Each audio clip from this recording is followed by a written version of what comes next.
सहनावतु सहनौ भुनक्तु सह वीर्यं करवावहै तेजस्विनावधीतमस्तु मा विद्विषावहै। ॐ शान्ति शान्ति शान्तिः। अखण्डमण्डलाकारं व्याप्तं येन चराचरं तत्पदं दर्शितं येन तस्मै श्रीगुरवे नमः। अज्ञानतिमिरान्धस्य ज्ञानाञ्जनशलाकया चक्षुरुन्मीलितं येन तस्मै श्रीगुरवे नमः। गुरुर्ब्रह्मा गुरुर्विष्णु गुरुर्देवो महेश्वरः गुरुदेव परं ब्रह्म तस्मै श्रीगुरवे नमः। स्थावरं जङ्गमं व्याप्तं यत्किञ्चित् सचराचरं तत्पदं दर्शितं येन तस्मै श्रीगुरवे नमः। चिन्मयं व्यापि यत्सर्वं त्रैलोक्यं सचराचरं तत्पदं दर्शितं येन तस्मै श्रीगुरवे नमः। त्वमेव माता च पिता त्वमेव बन्धुश्च सखा त्वमेव विद्या द्रविणं त्वमेव सर्वं मम देवदेव त्वमेव सर्वं मम देवदेव।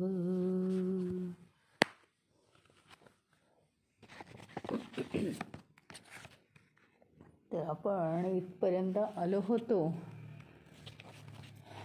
की अरणी आठवत असेल तुम्हाला. अरणीचा खालचा जो बाऊल आहे तो अहंकाराचा, म्हणजे हा जीव स्वतःला जो मी म्हणवतो तो, आणि अरणीचा जो वरचं झाकण आहे, वरचा बाऊल, तो ओंकाराचा. ते तुम्हाला माहिती असेल. ते असं दोन्हीच्या खाचा ज्या असतात, दोन्ही बाऊलच्या खाचा एकत्र बसतात आणि त्याच्यात ती अशी दोरी, आणि ती दोन्ही बाजूने अशी ओढायची, मागे पुढे मागे पुढे मागे पुढे अशी ओढायची. त्याला म्हणतात अरणी. रवीसुद्धा आपण अशीच करतो ना, अशी फिरवतो ना, तशी ती अरणीची दोरी अशी मागे पुढे, एका हाताने पुढे दुसऱ्या हाताने मागे अशी ओढत राहायची. व याने काय होतं तर कशाचं क्रीम निघेल शेवटी? आत्मतत्वाचं. असा हा ओंकार जर केला तर ॲक्च्युअल काय होतं, नेमकं काय होतं? ओंकार हे मूळ आहे. मूळ काय आहे आपला? जो जीव जो बनलेला आहे, किंवा या सृष्टीचं, म्हणजे जगत, जीव जे काही आहे पंचमहाभूतात्मक, ह्याचं सगळ्याचं मूळ काय आहे, बीज काय आहे, कशातून हे निर्माण झालेलं आहे, तर ते ओंकारातून निर्माण झालेलं आहे. त्यामुळे तो ओंकार केला की पुन्हा आपली गाडी मूळ पदावर जाते आणि आपल्याला आपलं खरं स्वरूप हेच ते आपलं स्वरूप आहे. म्हणजे आपण घरातनं निघालो आणि समजा 12-14 वर्ष आलोच नाही घरात आणि नंतर आलो, अरे कुठे घर आपलं, कुठे घर आपलं, काहीतरी एक दणदणीत खूण लक्षात ठेवली होती आणि ती दिसता क्षणी आपण म्हटलं हेच ते घर आपलं. 12-15 वर्ष नाही, 12-15 जन्म गेलेले आहेत आणि आपल्याला ही खूण सांगितली आहे या उपनिषदानी. अतिशय महत्त्वाची खूण सांगितली आहे की तुम्ही कितीही जन्मांनंतर घरी परत फिरायचं म्हणा आणि तुम्हाला घर सापडलं नाही असं होणारच नाही. फक्त आणि फक्त तुम्ही ओंकाराचा जप करा, फक्त ओंकार करा. आज नाही उद्या, 6 महिन्यांनी, 8 महिन्यांनी, वर्षांनी तुम्हाला तुमचं मूळ घर सापडेल आणि अगदी स्वतःच्या घरात आल्यावर जो विसावा मिळतो तसं विसावा तुम्हाला नक्की मिळेल आणि मग मायेचा फोलपणा नक्की लक्षात येईल तुमच्या, असं मागच्या श्लोकात आपण म्हटलं. पुढे काय आहे, स एव माया परिमोहितात्मा शरीरमत्याय करोति सर्वं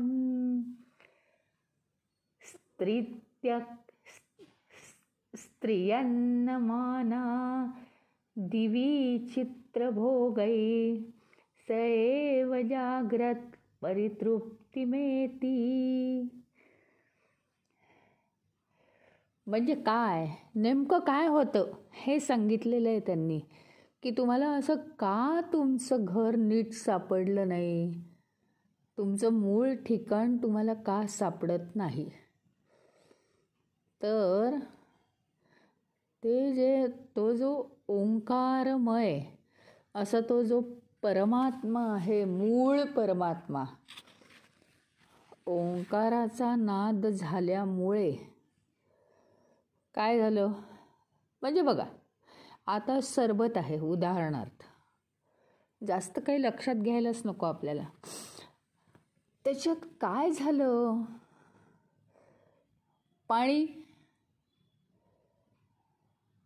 पाण्याने स्वतःचा चवरहितता हा जो गुणधर्म होता तो लिंबू आल्यामुळे सोडला.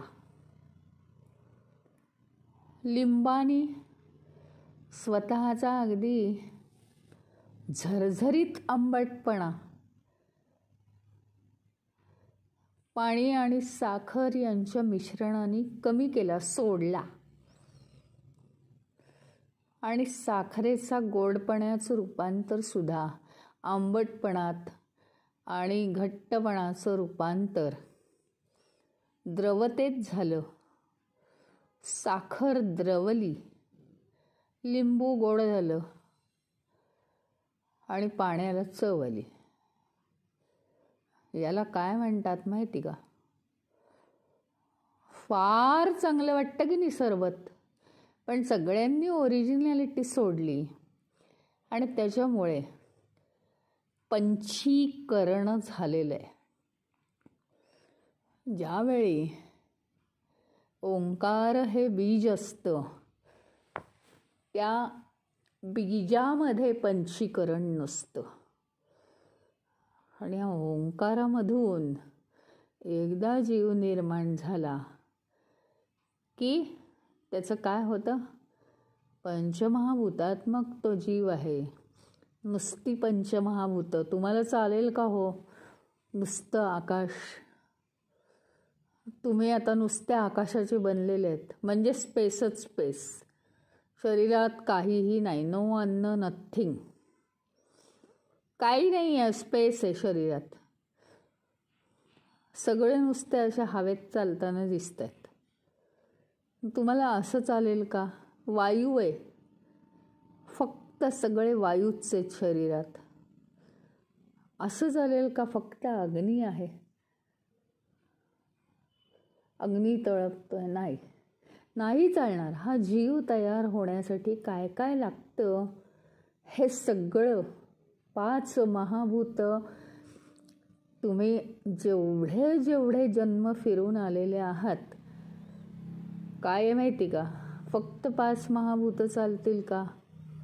नुसते तांदूळ, ते भाताला काही म्हणजे चव नाही, तो नुसता भात असतो. पण जेव्हा त्याच्यात वरण घालतो तेव्हा वरण नाही, नुसती डाळ, नुसता भात, नुसती एक भाजी शिजवली, मीठ नाही, तिखट नाही, फोडणी नाही, चालेल का असं?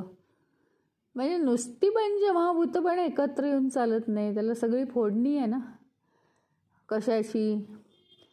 मनातले विचार आहेत, वृत्ती आहेत तुमच्या. बुद्धी विवेक करते, कुणाची बुद्धी कमी विवेक करते, कुणाची बुद्धी जास्त विवेक करते, कुणाची बुद्धी सूक्ष्म आहे, कुणाची बुद्धी स्थूल आहे. चित्त आहे, चित्तामध्ये वासना सगळ्यांच्या भरपूर आहेत, पण वेगवेगळ्या पद्धतीच्या वासना आहेत. पदार्थसुद्धा कोणाला खूप आंबटच आवडतात, तर कोणाला खूप गोडच आवडतात, कोणाला खूप तिखटच आवडतात, कोणाला मध्यमच आवडतात. काय काय म्हणजे काही विचारू नका. हे सगळं कशामुळे आहे? तर अनेक जन्मानुजन्मांच्या वासनांमुळे त्या वृत्ती उठलेल्या आहेत. प्रत्येक जन्मात वेगवेगळ्या वृत्ती उठलेल्या आहेत आणि त्या सगळ्याचं मिश्रण मनाला अतिशय मोहवून टाकणारं जसं सरबत असतं, तसं हे मिश्रण. प्रत्येकाला वाटतं मी खूप सुंदर, मी खूप गुणी आणि मी जगात सर्वश्रेष्ठ आणि मी खूप छान, असं वाटतं की नाही ते तुम्ही स्वतःला विचारा. मला सुद्धा वाटतं. ते हळूच मनाच्या कोपऱ्यात लपलेलं असतं, ते आपण कधी कोणाला सांगत नाही. कोणाला सांगायचं नाही मला हे खूप छान येतं, काही म्हणजे कुठल्याही बाबतीत आपल्याला वाटतं. आणि खरोखरीच आहे बरं का हे, की खरोखरीच मी सर्वश्रेष्ठ आहे असं काही कोणाला येतच नसेल आणि ते आपण काही कोणाला सांगायचं नाही, आपण सर्वश्रेष्ठ राहायचं. हे का माहिती का? लिंबाचं सरबत कधी वाईट वाटलंय का? आवळ्याचं सरबत वाईट वाटलंय का? अरे पंचमहाभूतांचं मिश्रण होऊन ठराविक प्रमाणात, ते सुद्धा म्हणजे आपण खूपच अनेक पदार्थ आपण उत्तम करतो, त्याच्यात काय असतं? ठराविक प्रमाणात पदार्थ आहेत. तसं ठराविक प्रमाणात प्रत्येक व्यक्तीमध्ये विशिष्ट प्रमाणात पंचमहाभूत, बुद्धी, मनाचा कमी जास्त विकसितपणा, मनाच्या विचारांची वेगवेगळी दिशा, वेगवेगळ्या वृत्ती, हे सगळं आहे. सगळे मसाले, सगळ्या फोडण्या आहेत. आणि त्याच्यामुळे ती व्यक्ती, प्रत्येक व्यक्ती वेगवेगळं पण उत्तम व्यक्त करू शकते. प्रत्येक व्यक्ती वेगवेगळं पण उत्तम व्यक्त करू शकते. ती खासियत आहे आणि ती परमेश्वराची तशी निर्मिती आहे. तो पण एन्जॉय करतो की प्रत्येकाचं वेगळं. चुकतं कुठे माहिती का? आपलं चुकतं. त्या समोरच्या व्यक्तीला हे का चांगलं आहे, मग ते मला का नाही आहे? कारण तुझं मिश्रण वेगळं आहे. त्याची ज्वारी बाजरीची भाजणी आहे, तुझी कडधान्यांची भाजणी आहे. हे समजावून घ्यायला पाहिजे आपण. त्याने डाळीमध्ये पालक मिसळलाय, तू डाळीमध्ये मेथी मिसळली आहेस म्हणून थोडीशी कडू आहे. काय बिघडलं? म्हणजे हे जर आपण समजून घेतलं की आमच्या पूर्वीच्या वृत्ती, कोणाची वृत्ती कधी तिखट आहे, कधी कडू आहे, त्याला काही म्हणजे कुणाची चूक नाही आणि कुणाची फार कलाकुसरी नाही आहे, काहीच केलेलं नाही आम्ही. आणि मग त्याच्यामध्ये जे काही आम्हाला मिळालं आहे इतकं कमी जास्त प्रमाणात आमची सगळी कृत्य असून सुद्धा परमेश्वराने धडधाकट हातपाय दिलेत आम्हाला. केवढी तरी कृपा केली आहे की आता तरी बाळा तू कर्म कर, वाईट विचार दुसऱ्याबद्दल येऊ नको देऊस, आणि आता तू काय कर, आता तरी निदान एक संधी घे, संधीचा लाभ घे. हे जे शरीर मिळालं आहे, काल मी म्हटलं ना त्याप्रमाणे खरोखरीच म्हणजे मला स्वतःला सुद्धा वाईट वाटतं की माझा निबंधाचा विषय काय आहे, माझा निबंध काय आहे. परमात्मा हा माझा निबंधाचा विषय आहे जीवनाच्या. माझ्या जीवनाचा निबंध परमात्मा. आणि ते मी सारखं विसरलं की मला स्वतःला सुद्धा वाईट वाटतं की आपण मूळ मुद्द्यावर नाही आहोत, आपण भरकटतो आहोत कुठेतरी. मुख्य विषयावरच निबंध लिहायचा. प्रत्येक ओळ झाली, थोडा थोडा काळ गेला की स्वतःला विचारायचं आपण आहोत का मार्गावर. हे अत्यंत महत्त्वाचं आहे. इतकी सुंदर संधी दिली आहे हा देह देऊन आपल्याला की तू सत्कर्म कर. दुसऱ्याकडे दुसरा आपला हा भाव ठेवून तू पाहू नकोस. तुला तुझी कर्म करून तुला आत्म साक्षात्कार होण्यासाठी तुला इथे पाठवलं आहे. तर या बाबतीत आपण जागृत असायला हवं. आणि ह्याचं शास्त्रशुद्ध वर्णन इथे केलं आहे की नेमकं होतं काय ते या श्लोकामध्ये सांगितलं आहे की हे जे पंचीकरण म्हणजे उदाहरणार्थ सरबत होण्याआधी पाणी ते पाणी असतं, लिंबू ते लिंबू असतं, साखर ते साखर असते, मीठ ते मीठ असतं. काही त्याच्यात पंचीकरण नाही, ते ओरिजिनल पदार्थ आहेत सगळे. ते पंचीकरण होण्यापूर्वी हे जे पदार्थ आहेत तर त्याला म्हणायचं परब्रह्म. बस पंचीकरण झालं की तो झाला जीव.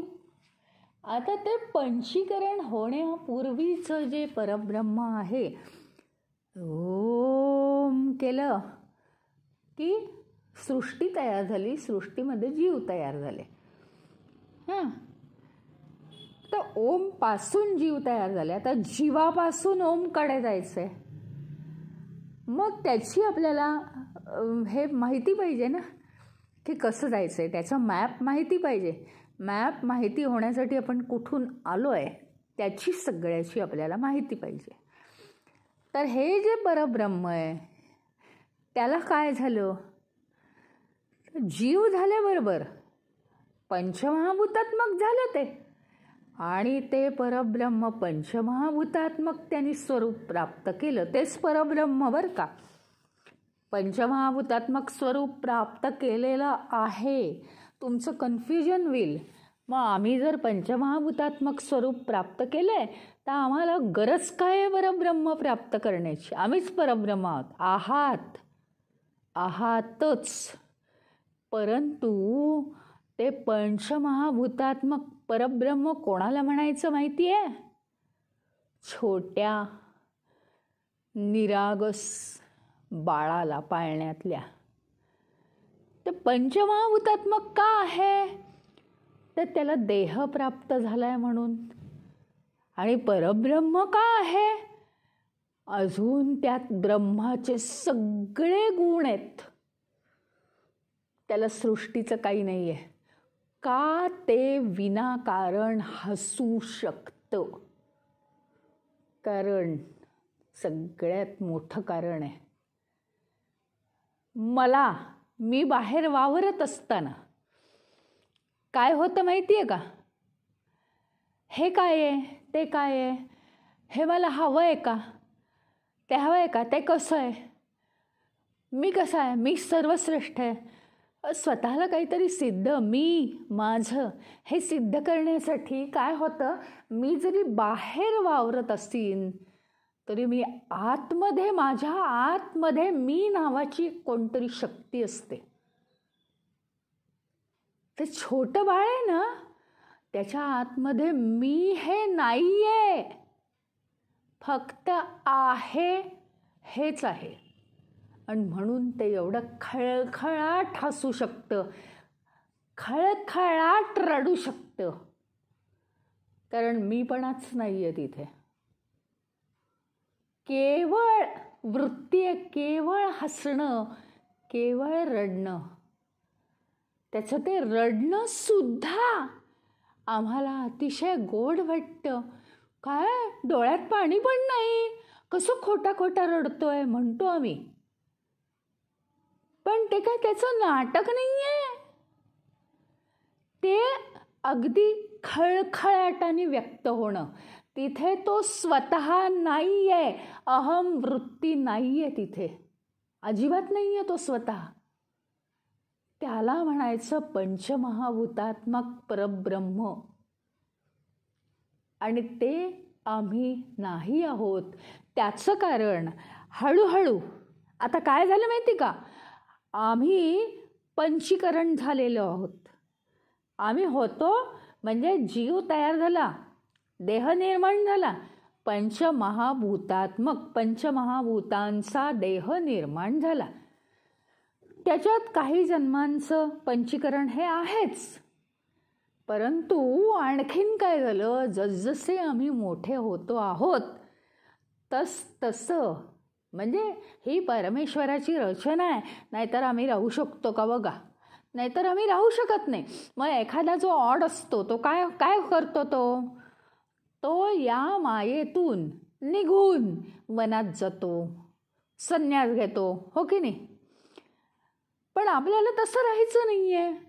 आपल्याला संसार करून आत्मप्राप्ती मिळवायची आहे, ती तशी मिळवता पण येते. त्याच्यात अडचण हीच आहे, संपूर्ण सृष्टी आपण शास्त्र समजवून घेऊ.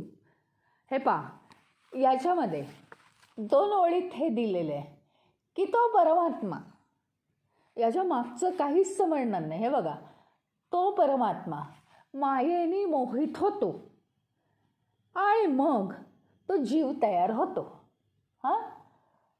आणि तो शरीराशी तादात्म्य पावतो. आता ह्यातनं तुम्हाला काय कळणार आहे, फक्त काय झालं, आध्यात्मिक भाषा तयार झाली. ह्याच्या मागचं सगळ्याचं कारण मी सांगते. पंचमहाभूतात्मक जो परमात्मा, पंचमहाभूतात्मक जे शरीर आहे, परमात्मा मायेने मोहित होतो, याने खूप कन्फ्युजन निर्माण होण्याचा शक्यता आहे. तसं ते श्लोकातच आहे. परंतु आपलं पंचीकरण झाल्यानंतर जसजसे आपण मोठे होतो आहोत तसतसा आपला या सृष्टीशी संबंध येतोय. ही सगळी सृष्टी म्हणजे काय आहे, पंचीकरणात्मक. अरे तुम्हाला काय लोखंड दिसतंय, लोखंड दिसतंय म्हणजे काय, ते एक वेगळा मूळ धातू आहे. मग ती जर वस्तू तयार केली तर त्याच्यात काही सॉफ्ट, काही कडक असे धातू मिसळले जातात. सोनं हा एक मूळ धातू आहे, पण त्याचा दागिना बनवून ते टिकायसाठी त्याच्यात काही किंचित प्रमाणात तांबं मिसळलं जातं. काहीतरी चांदीचे दागिने असतात, त्याला वर्ख लावलं जातं सोन्याचं वगैरे. म्हणजे तिथे काय होतं माहिती का, तिथे पंचीकरण. हे आपल्याला समजतील अशी उदाहरणं आहेत. परंतु या जगातली जी प्रत्येक वस्तू आपल्याला दिसते, वस्तू तयार होऊन, प्रत्येक वस्तू पंचीकरण झालेली आहे. आणि आता तुम्ही म्हणाल मूळ धातू आहेतच, पण ते मूळ धातू कुठे निर्माण झालेत, शेवटी ते सुद्धा पंचमहाभूतात्मक सृष्टीमध्ये निर्माण झालेत. त्यामुळे त्याला आहेच ना येणं आणि जाणं, त्यामुळे ते पंचमहाभूतांपासूनच आहेत. आता हा जीव जेव्हा मोठा मोठा होत जातो तेव्हा या जीवाला, या देहाला, ह्याला या सृष्टीमध्ये स्वतःला ॲडजस्ट करायचं असतं. त्याचं सगळ्यात मोठं कारण ही सृष्टी या देहासाठीच निर्माण झालेली आहे, देहाने कर्म करावीत म्हणून. मग देहाला ज्या क्षेत्रामध्ये कर्म करायची आहेत त्या क्षेत्राशी मिळतं जुळतं घ्यावं लागतं. म्हणजे लिंबू, साखर आणि पाणी यांना एकमेकात जसं मिसळावं लागतं तसं या जीवाला, या देहाला, या सृष्टीमध्ये मिसळावं लागतं. हे सगळं का करावं लागतं माहिती आहे? कर्म करण्यासाठी. आणि कर्म करून काय करायचं आहे? शेवटी काय करायचं आहे कर्म करून? त्यातनं मुक्त होऊन परमात्मा गाठायचा आहे आपल्याला. म्हणजे आपण समजा एक बस केली, अमक्या ठिकाणी पोचलो, ती बस झाली, ती बसनी नंतर पुढे काय आहे? कशाचीच सोय नाही, फक्त एक ट्रेन जाते. ते ट्रेननी गेल्यावर पुढे काय आहे? निर्जन रस्ता आहे, म्हणजे चालत जायला लागणार आहे. अरे हे सगळं आपण का केलं? का आपण बस सोडल्यावर आपण थांबलो आहे तिथेच, आता झाला आता प्रवास, आता नाही जायचं पुढे? नाही. आपलं गंतव्य काय आहे? आपलं ठिकाण काय आहे? आपली डेस्टिनी काय आहे? अंतिम ठिकाण जिथे पोचायचं ते काय आहे हे आपल्याला माहिती असतं आणि त्याच्यासाठी आपण सगळा खटाटोप करतो. पण होते काय गडबड माहिती आहे का आपली? खूपच कन्फ्युजन आहे. म्हणजे या पंचमहाभूतात्मक सृष्टीशी आपण मिळतं जुळतं घेतो आणि पंचमहाभूतांचा गुणधर्म हा पूर्णपणे वेगळा आहे. म्हणजे त्याच्यातनं ती मायाच आहे, मायात्मक सगळं जीवन आहे. आता या मायात्मक जीवनामध्ये बरबटल्याशिवाय ते वाईट आहे हे पण कळत नाही. म्हणून त्याच्यात आधी बुडून जायचं आणि मग स्वच्छ व्हायचं. हे आहेच, हा सर्वसाधारण जगाचा नियम आहे. ज्याचं काय गेल्या जन्मीच काय क्लिअर झालं असेल तो एकदम तिथेच पोहोचतो. त्याच्यामुळे होतं काय? आम्हाला विस्मरण होतं. विस्मरण काय होतं? मी म्हटलं ना, गीतेमध्ये आम्ही प्रत्येक वेळी म्हणतच होतो की आम्ही 2 पार्ट्स होते एका विषयाचे. जीवन या विषयाचे 2 भाग होते. एक पेपर होता मायेचा आणि दुसरा पेपर होता परब्रह्माचा, किंवा एक पेपर होता व्यष्टीचा, दुसरा पेपर होता समष्टीचा. तो समष्टीचा पेपर आम्ही दिला नाही. त्याच जातीचा परब्रह्माचा पेपर आम्ही कधीच दिला नाही.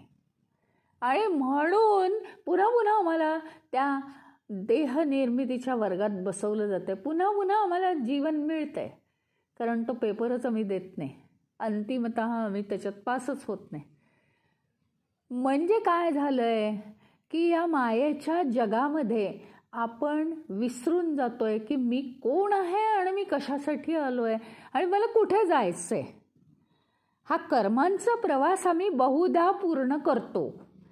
त्याच्यानंतर थोडाफार भक्तीचाही प्रवास आम्ही बहुधा पूर्ण करतो.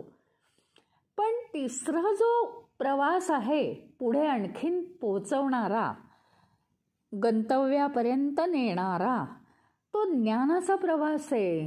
तिथे आमची स्मरणशक्ती कमी होत जाते. आणि ती स्मरणशक्ती कमी होऊ नये असं वाटत असेल तर एकही दिवस या स्मरणाशिवाय वाया घालवू नये. एकही क्षणसुद्धा वाया घालवू नये. आणि मग होतं काय की हा जीव, जसा मी म्हटलं ना, पंचमहाभूतात्मक परब्रह्म असतं ते छोटंसं गोजीरवाणं बाळ. त्याला माहिती नाही हो आतल्या बाजूला कोणी मी नावाचा माणूस आहे हे त्याला माहिती नाही आहे. तोपर्यंत ते आनंदात असतं. पण नंतर नाईलाजाने मोठी माणसं शिकवतात, बंडू कुठे आहे? इथे. तो स्वतःच्या पोटाला हात लावून सांगतो, इथे हा बघा बंडू, हा मी आहे, हा बंडू आहे, असं तो सांगतो. म्हणजे तो शिकतो देहाला मी म्हणायला. नाहीतर तो नसतो, तसा तो नसतो. मग जीव जसा मोठमोठा होत जातो तसतसा तो मायेशी एकरूप होत जातो, सृष्टीशी एकरूप होतो. आता आपल्याला हे दोन्ही जमलं पाहिजे. मी कालच म्हटल्याप्रमाणे शाळेत शिक्षिका गेली वर्गात की तिने असा आवाज आणला पाहिजे की काय अभ्यास करत नाही, छडी घेतली पाहिजे, आवाज केला पाहिजे, आरडाओरडा केला पाहिजे, मुलांना सांगितलं पाहिजे की होमवर्क मला पाहिजे म्हणजे पाहिजे. पण तीच शिक्षिका घरी आली की तिने सगळ्यांशी, घरातल्या प्रत्येक माणसाशी तिचं जे नातं आहे तशा प्रेमाने तिने वागलं पाहिजे. असंच आपल्याला सतत करावं लागणार आहे. व्यवहारामध्ये जे आहे तेच सगळं करायचं आहे. सृष्टीमध्ये कर्म करायचीच आहेत. सृष्टीमध्ये तुम्हाला जे करावं लागतं, शो करावा लागतो, मी आहे असं म्हणावं लागतं, मला भाव द्या असं म्हणावं लागतं, मी खूप वेळ उन्हात थांबलो आहे, माझं काम करा असं म्हणावं लागतं. हे सगळं करायचं. पण बॅकग्राऊंडला काय पाहिजे? बॅकग्राऊंडला अहंभाव निर्माण होता कामा नये. अशा रीतीने हा जो परमात्मा आहे तो, त्याला काय करावं लागतं माहिती का? मायेच्या अधीन जावं लागतं. जर मनुष्य अज्ञानी असेल तर त्याला मायेच्या अधीन जावं लागतं. कारण बेसिकली हा जो देह आहे याची कर्मच पूर्ण झाली नाहीत तर याला ज्ञानापर्यंत नेऊन काय करायचं आहे? हा जाईलच कसा? आता तुम्ही मला सांगा एक साधी गोष्ट की अन्न वस्त्र निवारा ज्यांच्या गरजा भागलेल्या नाहीत असे फार क्वचित लोक त्या परब्रह्मापर्यंत पोहोचतात. परंतु ज्यांच्या गरजा भागलेल्या नाहीत ते सर्वसाधारण लोक कधी या अध्यात्म वाटेचा विचार तरी करतील का? त्याप्रमाणे ज्याच्या वृत्तीच अजून त्या अध्यात्मापर्यंत पोहोचत नाहीत तो कधी विचार करेल का त्या अध्यात्म मार्गाचा? आम्ही कंप्लेंट करतो, अहो लोक येतच नाहीत. अहो पण त्यांची कर्म वेगळ्या पद्धतीने राहिलेली आहेत. त्यांचं मन ह्याच्यात अजिबात रमणार नाही. त्यांना ह्याची चव नाही आहे, चवच नाही आहे, इच्छाच नाही आहे. म्हणजे एखाद्याला एखादी वस्तू आवडतच नसेल तर काही जबरदस्ती नाही ना करू शकत. तर अशा रीतीने हा जीव काय करतो? फक्त आनंद शेवटी त्याला अपेक्षित असतो. मग होतं काय? तो काय करतो? कर्मेंद्रियांनी कर्म करतो, मायेच्या अधीन जातो तो जीव, आणि ज्ञानेंद्रियांनी मायेतलं ज्ञान घेण्याचा प्रयत्न करतो, विषय ग्रहण करण्याचा प्रयत्न करतो. मनाचं काय काम आहे? ते मन करतो. हा जीव भावना अनुभवतो मनाच्या साह्याने आणि बुद्धीच्या साह्याने तो विवेक करण्याचा प्रयत्न करतो. नाही मी गेलो खरा भावनेत, पण हे बरोबर आहे की नाही, हे केलं पाहिजे की नाही, मी इतका पैसा खर्च करू का, तो मला रिटर्न मिळणार आहे का, असं करतो की नाही मनुष्य. म्हणजे तो विवेकही करतो. आता जर इतके गुण आहेत तर तो का पोहोचत नाही परब्रह्मापर्यंत? त्याचं कारण आहे त्याचं पंचीकरण स्वतःचं आणि या जगताचं, म्हणजे जीवाचं पंचीकरण प्लस जगताचं पंचीकरण, आणि ते दोन्ही मिक्स. म्हणजे काय बापरे. तुम्हाला एक सांगू का? आवळ्याचं सरबत आणि मोसंबीचं सरबत एकत्र घातलं तर थोडीशी वेगळीच चव येईल. कुणाला आवडेल, कुणाला नाही आवडणार. म्हणजे वादाचा मुद्दा झाला, ते सरबत चांगलं होईल किंवा होणार नाही असं झालेलं आहे. जीवाचं पंचीकरण आणि जगताचं पंचीकरण हे मिक्स झालं. आधीच पंचीकरण म्हणजे काय? मूळ स्वरूपाला सोडून दिलेलं आहे पूर्णपणे. एक तुम्ही केलंय का असं कधी की एक फ्लॉवरची भाजी केली आणि एक वांग्याची भाजी केली आणि दिली मिसळून? काहीच कॉम्बिनेशन नाही, पण ते झालेलं आहे सृष्टीशी, या जगताशी हे ॲडजस्ट करून घेता घेता जीवाचं हे असं झालेलं आहे खांदोळं. आणि म्हणून भ्रमला आहे तो. स्वतः पंचीकरणात्मक आणि पंचीकरणात्मक जगामध्ये तो स्वतःला हरवून गेलाय. आणि खरं सांगायचं म्हणजे तो काही जीव फार वाईट नाही आहे, पण त्याला भ्रम झालाय. हो, आता करणार काय? रस्ता चुकलेला आहे. तो रस्ता चुकलेला आहे. तुम्हाला माहिती आहे का, संस्कृत गोष्टीमध्ये ना हे वाक्य आहे, जो सकाळी निघाला रस्ता चुकला, पण निदान सूर्यास्त झाल्यावर रात्री तो परत आला घराला, तर त्याला काय भ्रांत म्हणायचं का? त्याला तरी निदान भ्रांत म्हणता येणार नाही, की तो भ्रमलाय असं म्हणता येणार नाही. परंतु जो घरीच आला नाही तो निश्चितच भ्रमलाय ना.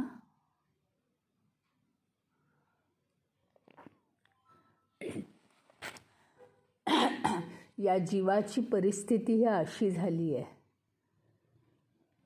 की हा जीव निघालाय, जीव निघालेला आहे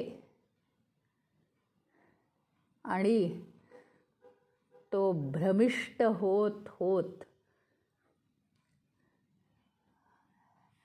एक रस्ता संपला आणि दुसरा रस्ता सुरू झाला. असा नुसता भटकतोय. ही कोणत्या जीवाची गोष्ट नाही चाललेली, आमच्या स्वतःची गोष्ट आहे. ही स्वतःची गोष्ट आहे.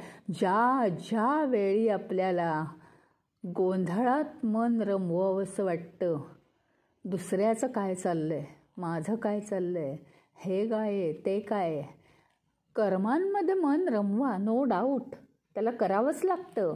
ते कर्तव्यांमध्ये मन अडकवावं लागतं आणि बुद्धीच्या साह्याने विवेक करावा लागतो. पण बाकीच्या कित्येक गोष्टी टाळून सतत जर याचं स्मरण असेल तर काहीतरी जास्त न भ्रमता निदान परतीच्या वाटेवर तरी आपण येऊ की नाही. नक्कीच येऊ.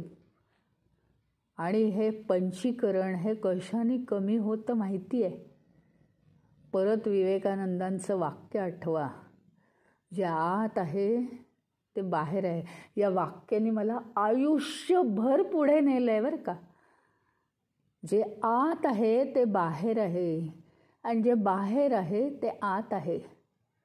म्हणजे मला जर बाहेर फारच दुनिया दिसत असेल तर ती सगळी खूप दुनिया ही मनातच आहे माझ्या.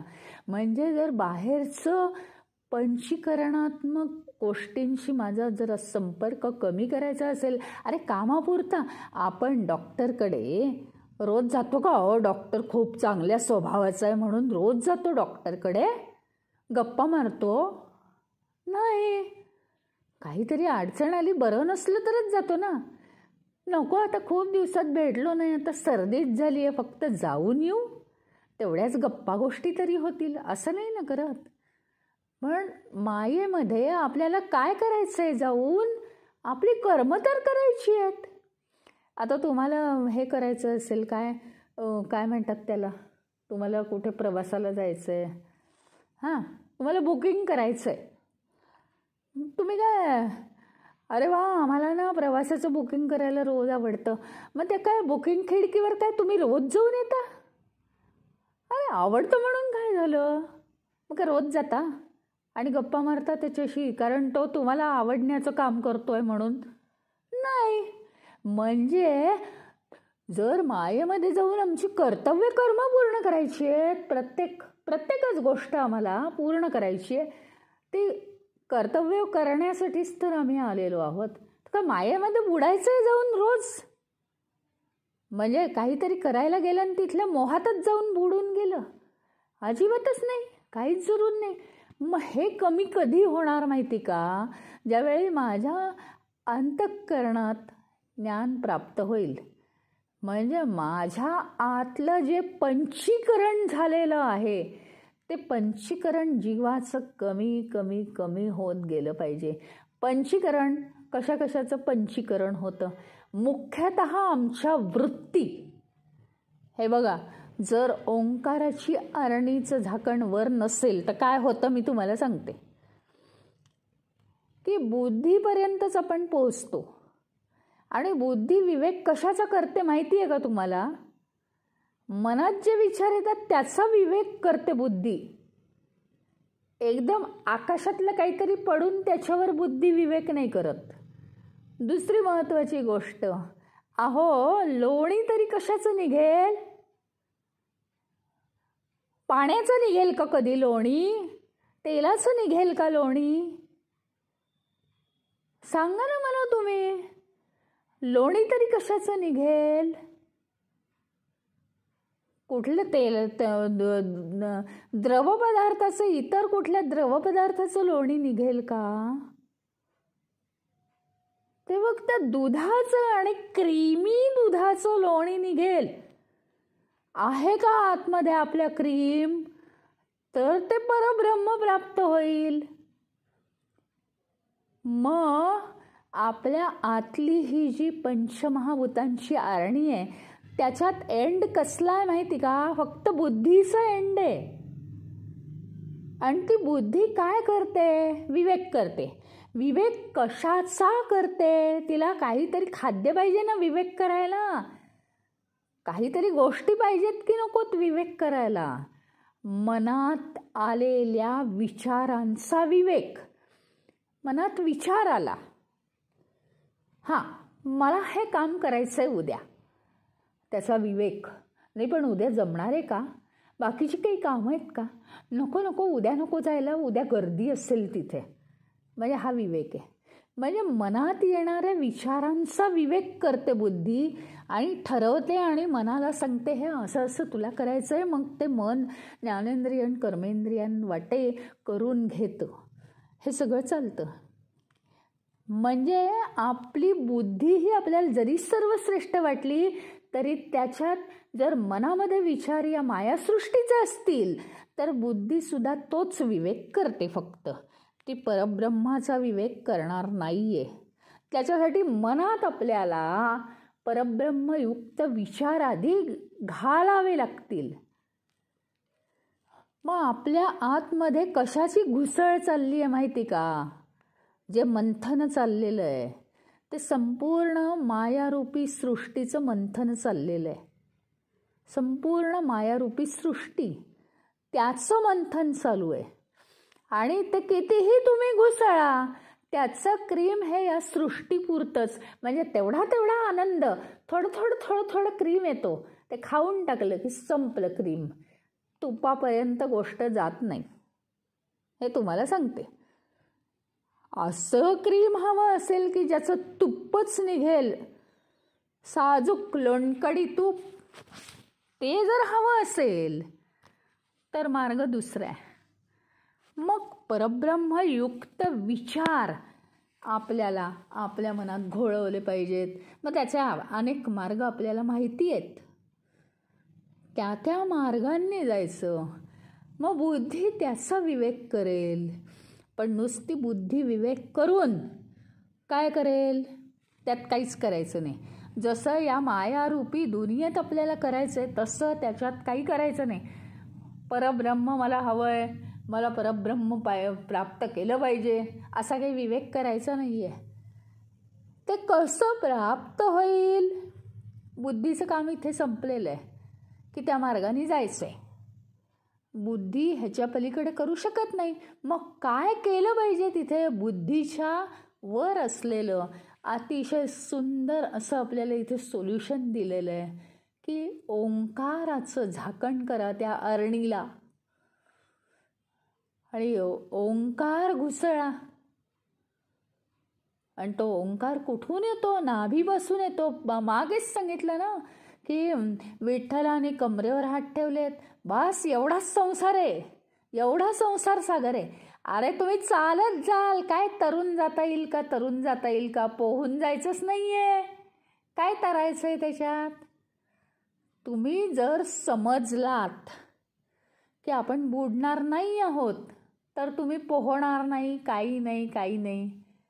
तर सागर वगैरे असं मोठं नाव दिलं गेलंय, त्याचं कारण तुमच्या मनातल्या लाटाच एवढ्या जबरदस्त आहेत की तो सागर झालाय. लाटेमुळे सागर निर्माण झाला, सागरामुळे लाट नाही, असा हा भवसागर आहे. मनातल्या लाटांमुळेच सागर निर्माण झालाय, सागराच्या लाटा नाही आहेत या. म्हणून तो भवसागर पार करून जाणं महाकठीण आहे वगैरे काय काय म्हणतात. ज्या गोष्टीपासून आपण दूर असतो ते गोष्ट ती कठीण वाटते, ज्याच्यात आपण प्रवेश करतो ती गोष्ट आपल्याला सोपी वाटते. आणि म्हणून विठू माऊली सांगतात की अरे कमरे एवढाच हा भवसागर आहे, अरे तुम्ही एकदा प्रवेश करा, मनात आणा, भगवंताचं स्मरण करा आणि चालत जाल. तुम्ही तरुण काय, तरुण जायचंच नाही आहे, चालत जाल भराभरा आणि बाहेर पडाल दुसऱ्या पहिलं तीराला. इतकं छान सांगितलं. तेच ओंकारात आहे.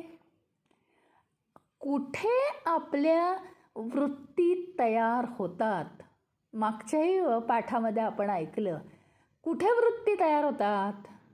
आणि हे सगळं काय आहे माहिती का, तुम्ही स्वतःसुद्धा विचारमंथन सुरू केलं की तुम्हाला सुचेल. हे कुठेही पुस्तकात नाही. मी आत्ता म्हटल्याप्रमाणे 2 ओळीत असं दिलं आहे की मायेमध्ये हा परब्रह्म हे काय होतं, मोहित होतो.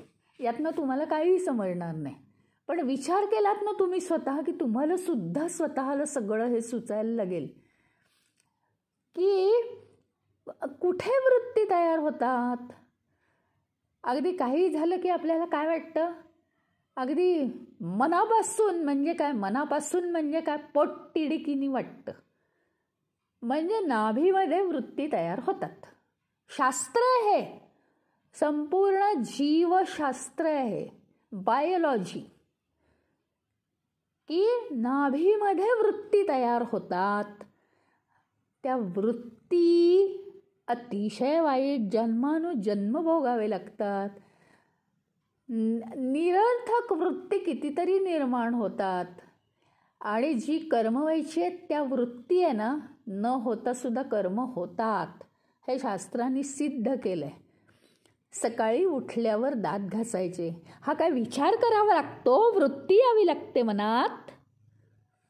भाजीमध्ये तिखट मीठ फोडणी घालायची काय वृत्ती यावी लागते. ऑफिसमध्ये अमक्या फाईलमध्ये अमकं ठेवायचं की वृत्ती यावी लागते. नाही, वृत्ती किंवा विचार न येता मनात ॲटोमॅटिक या देहाकडून कर्म होतात, सवय लागली की. मग या वृत्ती ज्या निर्माण होतात त्याचं कनेक्शन तोडणारा हा ओंकार आहे. इतका महत्त्वाचा आहे हा ओंकार. आणि म्हणून तो करायचा आणि सगळा अहम आतला नष्ट करायचा. अहम म्हणजे आता आपण कालही रामगीतेत पाहिलं की मी माझं आणि तू तुझं हाच अहम आहे. आणि तो गोंधळामुळे निर्माण झाला आहे. हा जर भ्रम बाजूला करायचा असेल तर आपण वृत्ती तोडायला शिकलं पाहिजे. वृत्ती तोडणं हे दगड फोडण्याचं काम नाही. ते दगड फोडण्याचं काम नाही. ओंकारानेच ते दूर होणार आहे. आणि हा ओंकार एकदम करायला जाऊ नका. आज केला उद्या नाही केला तर प्रकृतीवर परिणाम होतो. त्या दिवशी सांगितलं कोणाला तरी मी की तुम्ही सुरुवातीला नाही ना वेळ तुम्हाला, अगदी महिनाभर जरी 11 वेळा ओंकार केला तरी बास आहे. वाटलं तुम्हाला तर पुढे 8 दिवस 21 वेळा करा, 21 वेळा करा, 21 वेळा करा.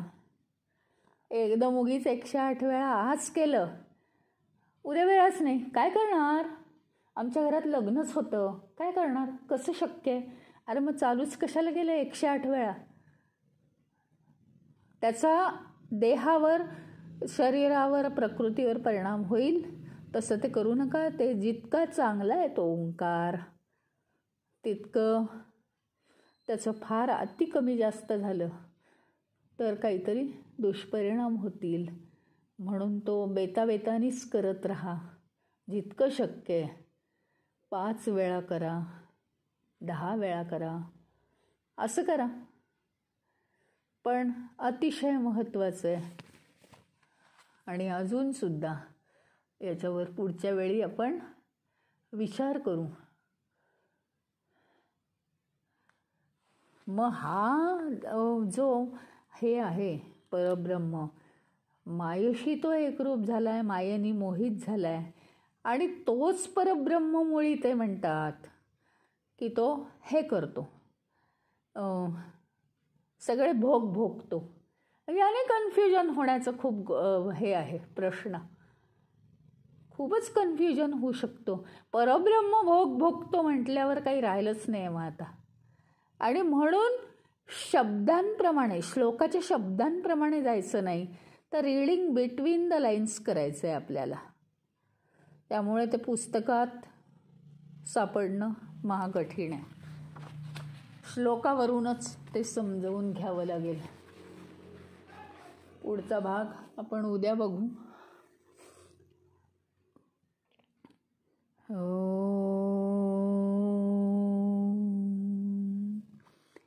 ओम पूर्णमदः पूर्णमिदं पूर्णात् पूर्णमुदच्यते पूर्णस्य पूर्णमादाय पूर्णमेवावशिष्यते.